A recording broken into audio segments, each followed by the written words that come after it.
بہت زیادہ یہ رائٹ سائڈ پہ پورا کان سے پیچھے گردن اور سیدھا والا ہاتھ نا میں اٹھا نہیں پاتی ہوں. اگر ذرا ایک دم سے اٹھا لوں نا کتنی زور سے ایک دم سے پریشر سے جو تلک سے اٹھتی ہے وہ ہو جاتا ہے.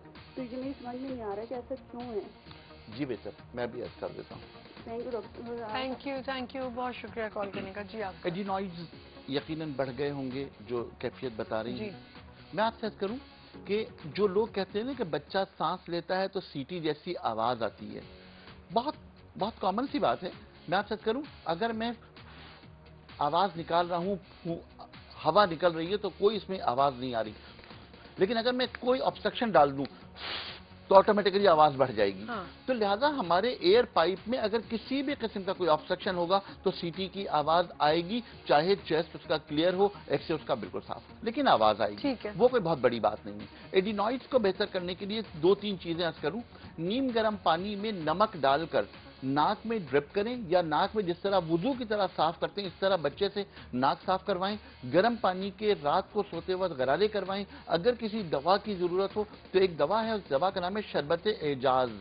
شربت اعجاز اس کا نام اس لیے رکھا گیا کہ وہ معجزے کرنے والا شربت ہے, واقعی معجزے کرتا ہے. اگر آپ گرم پانی میں ملا کر کے اسے غرارے کروا لیں یا پلائیں تو آہستہ آہستہ یہ بہتر ہو جائے گی. لیکن یہ بات طے کر لیں کہ رات کو ناک صاف کرنا نیم گرم پانی میں نمک ڈال کر ناک صاف کرنا ایک ایسا عمل ہے جو ہمارے موسم کے لحاظ سے بہت ضروری ہے. اگر اس طرح کر لیا جائے تو ایڈینوائڈز کی تکالیف بھی ٹھیک ہو جائیں گی, اور الرجی کی وجہ سے جو سانس ہوتی ہے وہ بھی کمپیریٹیولی بہتر ہو جائے گی. اگر صاحب اب مجھے بتائیں کہ جو ہم فٹ پہ بات کریں اس کا اگر ٹریٹمنٹ ہے ہربل میں تو کیا ٹریٹمنٹ ہے؟ بنیادی طور پر میں نے عرض کی کہ جب تک کہ ڈائگنوسس, مثلا فرض کریں کسی کا بلڈ پریشر ہے تو یقیناً بلڈ پریشر کا علاج کرنا چاہیے. کسی کا ریٹروورٹڈ یوٹرس ہے یعنی اس کا علاج کرنا چاہیے. لیکن سویلنگ جو ہمارے فٹ ہیں, ان سویلنگ فٹس کو کم کرنے کے لیے ڈیفینیٹلی میں نے جو بنیادی چیز عرض کی کہ نمک کا استعمال کم کریں, اور کوئی ایسی دوا جو اس کو بہتر کر دے پیشاب لا کر. اس دوا کے حوالے سے 2 چیزیں ہو سکتی ہیں. سب سے پہلی دوا کا نام ہے خربوزے کے بیج.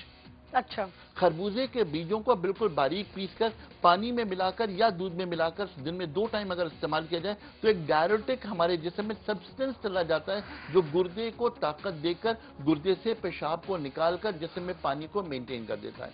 دوسری جو دوا اس میں پاسبل ہے اس دوا کا نام ہے بھیکڑ, ہمارے ہاں پنجابی میں اسے کہتے ہیں, ہمارے ہاں اسے خارخس کہتے ہیں, گوکھرو کہتے ہیں, ٹابلسٹیلیٹس کہتے ہیں. اس خارخس کو بالکل باریک پیس کر 3 گرام کی مقدار میں پانی کے ساتھ لینا فائدہ مند ہے. اگر وہ کچی لسی کے ساتھ لیں تو کمپیریٹیولی یہ سویلنگ بہتر ہو جائے گی. ٹھیک ہے عامر صاحب.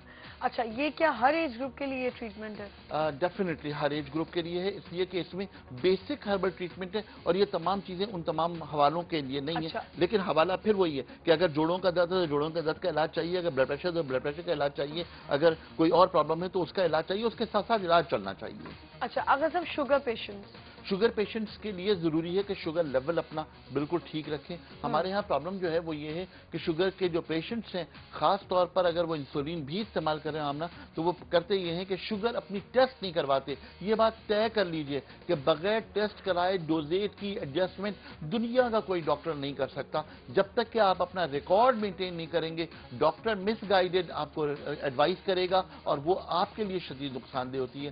شوگر کے پیشنٹس کے لیے جو بہت امپورٹنٹ چیز ہے وہ ہے ڈیٹا. ٹھیک, ایک کال ہے ہمارے ساتھ لاہور سے. السلام علیکم.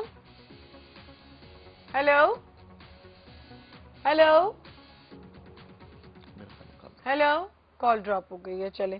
اچھا, اگر اب گرمیوں میں آپ نے دیکھا ہوگا کہ اینکل ایڈما کا کافی مسئلہ ہو رہا ہوتا ہے, کوئی ایسا تیل جس کی تاثیر ٹھنڈی ہو, زیتون گرم ہوتا ہے. ٹھیک, میں 2 چیزیں کروں. یہ گرم ٹھنڈی کی تاثیر میں نہ جائیے گا, بہت سارے مسائل پیدا ہوں گے. گرمیوں میں سویلنگ کیوں ہوتی ہے؟ اس لیے ہوتی ہے کہ ہمارا انٹیک آف واٹر بہت کم ہوتا ہے اور ہمارے جسم میں پسینے کا اخراج بہت زیادہ ہوتا ہے. تو پسینہ چونکہ بہت زیادہ نکل جاتا ہے تو پانی کی کمی ہو رہی ہوتی ہے جس کی وجہ سے سویلنگ ہوتی ہے, گردوں پر بوجھ کی کیفیت ہوتی ہے. اگر پانی کا استعمال کیا جائے تو بہت بہتر ہے. اور دیکھیے نیچر کی طرف اگر ہم جائیں تو یہ وہ موسم ہے جب گرمیاں شروع ہوتی ہیں, وہاں پر خربوزے مارکیٹ میں بہت زیادہ سستا مل رہا ہوتا ہے. خربوزے کا استعمال گردے کو بہتر کرتا ہے, بلڈ پریشر کو کم کرتا ہے اور سویلنگ کو کم کرتا ہے. اچھا, اگر صاحب اینکل ایکسرسائز کتنی ضروری ہے اور اس کے کیا فائدے ہیں؟ اینکل ایکسرسائزز کے حوالے سے میں 2 چیزیں کروں. میں